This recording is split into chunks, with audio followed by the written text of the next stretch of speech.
Now the next chemical reaction of glycerol is how glycerol reacts with acid, rather different acids. So first, when glycerol reacts with nitric acid, so simple nitration takes place. So we are writing here the glycerol. This glycerol, it reacts with 3 molecules of nitric acid. It is here we are using nitrating mixture, means it is a cold mixture of concentrated nitric acid and concentrated H2SO4. So here the substitution takes place. So we get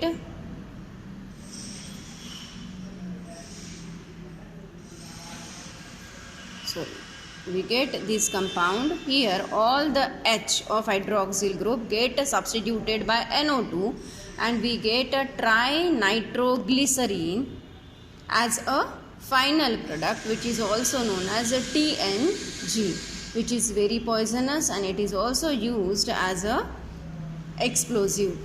So this is the first reaction where glycerol reacts with nitric acid. In second case, where we are now using oxalic acid. Here again this glycerol reacts with oxalic acid in different ways at different temperature. When we react this oxalic acid at 120 degrees Celsius, then here one molecule of glycerol, it reacts with one molecule of oxalic acid. So here it is a oxalic acid, and at 120 degrees Celsius water molecule get removed here and we get the compound which is called as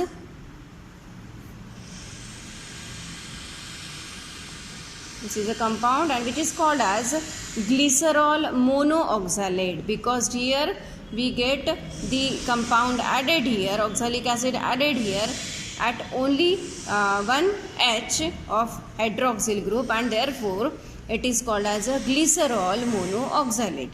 Immediately here decarboxylations, means removal of CO2 group takes place and we get the new compound.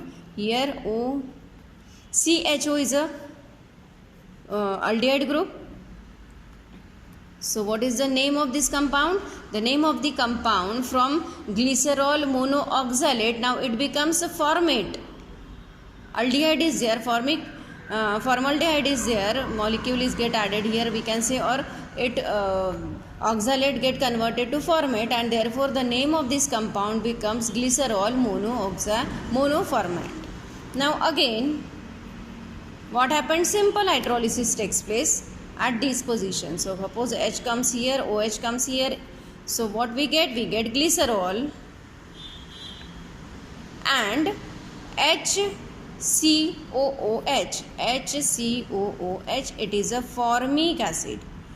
So after reacting glycerol with oxalic acid at 120 degrees Celsius, we get formic acid and glycerol get back or as it is to us. So this is the reaction of glycerol with oxalic acid at 120 degrees Celsius. Now the same glycerol when react with oxalic acid, now I am writing oxalic acid like this because here both the COH group now going to react here with primary hydroxyl group and secondary hydroxyl group when the temperature becomes 260 degrees Celsius. So here two water molecule get removed,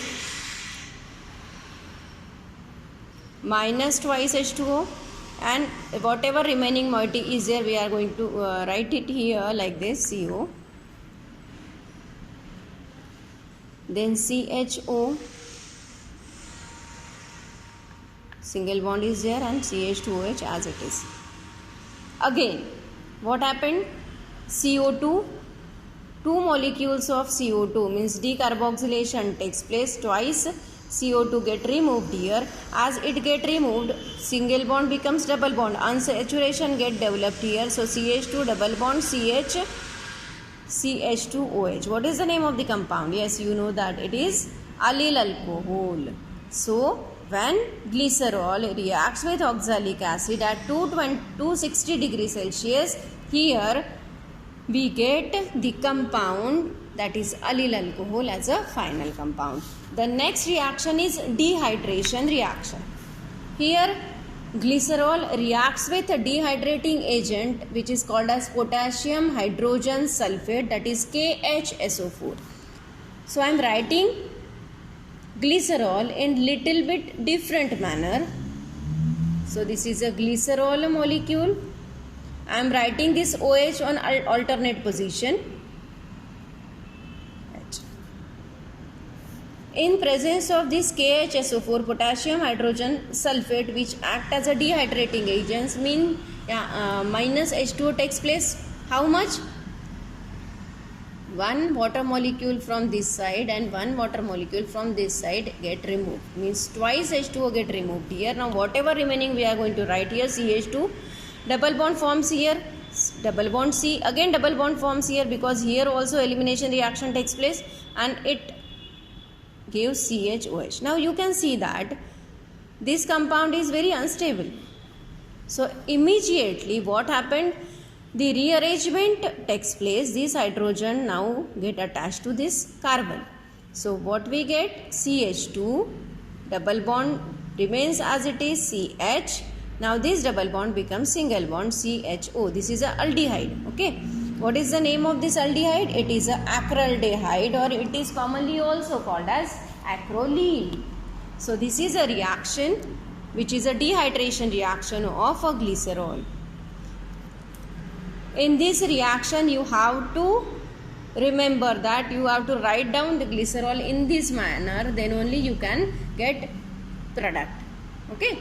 So the last reaction is a oxidation reaction. For glycerol, this oxidation reaction is very versatile reaction, because glycerol can give many varieties of oxidation product as the oxidizing agent differs. And actual product of oxidation depends very much on the nature of oxidizing agent which we employed. So stepwise oxidation reaction we can written here as before that, what is oxidation in organic terms? We can say that addition of oxygen simple manner. In a simple manner we are saying that addition of oxygen is oxidation, or removal of hydrogen we also call it as oxidation. Okay, so I am starting with the our molecule, that is glycerol. So this is a glycerol. Glycerol first undergoes oxidation. So here the two hydrogen atoms of this glycerol from primary position, they get removed. So what is now remaining? CH2OH as it is, CHOH, and it becomes a CHO. Again it is a aldehyde. So what is the name? It is a glyceraldehyde. It is oxidation reaction because two hydrogen get removed here. Now this glyceraldehyde undergoes again oxidation. At this position oxidation takes place on CHO, and aldehyde on oxidation gives acid. So it becomes COOH and we get a new compound, and it is CH2OH, CHOH, COOH. And the name of this compound is glyceric acid. Okay. Now this glyceric acid again undergoes oxidation. At which position? At first again remaining primary group is there. So that primary alcoholic group also undergoes oxidation to form acidic group, and we get the compound like this. What is the name of the compound? It is a tartronic acid. Now this tartronic acid again undergo oxidation. So this CH, secondary hydroxyl group now is there, which get oxidized, and we get COOH. It becomes CO. Now you know that COH is a oxalic group. Okay, if it is not here, it becomes oxalic acid, and as CO is there, so this is called as a meso-oxalic acid. This meso-oxalic acid again undergoes oxidation, and here what we get finally? We get oxalic acid as a final product. So this is a oxalic acid. In another way, we can also get oxalic acid. How? Now come to the original compound, that is glycerol. This glycerol undergoes oxidation by different manner if we are using different oxidizing agent. So what is the another manner? The oxidation takes place. Instead of primary hydroxyl group, here this group, secondary group, reacts here, and here hydrogen removal takes place from this, and we get CH2OH. C becomes C double bond O and CH2OH. Now what is the name of this compound? It is a dihydroxyacetone. What is this? It is a dihydroxyacetone. Now this acetone, dihydroxyacetone, on oxidation form oxalic acid. So as what I told you, that this glycerol also form the oxalic acid by second way also. So what is the reaction? Just take a look. First, this glycerol undergo oxidation to form glyceraldehyde. Oxidation takes place on this primary group. Okay, so here two hydrogen atoms get removed and we get glyceraldehyde. This again undergo oxidation. Oxidation takes place at aldehyde position and aldehyde becomes COOH. So we get glyceric acid. Then again oxidation takes place here at another primary group. So that primary group becomes COOH and we get tartronic acid. This tartronic acid undergo oxidation and now the oxidation takes place at secondary group and we get COOH, COOH, which is called as a mesoxalic acid. This mesoxalic acid undergoes oxidation to form oxalic acid. We come to oxalic acid by another way also. Again come to this glycerol. This glycerol undergoes oxidation at the secondary position and we get dihydroxyacetone, and this undergoes oxidation to form oxalic acid. So this is, in this way we get different kinds of product by just oxidizing glycerol. So thank you. Here we end with a trihydric alcohol, that is glycerol. In the next lecture I'll start with phenol. So thank you.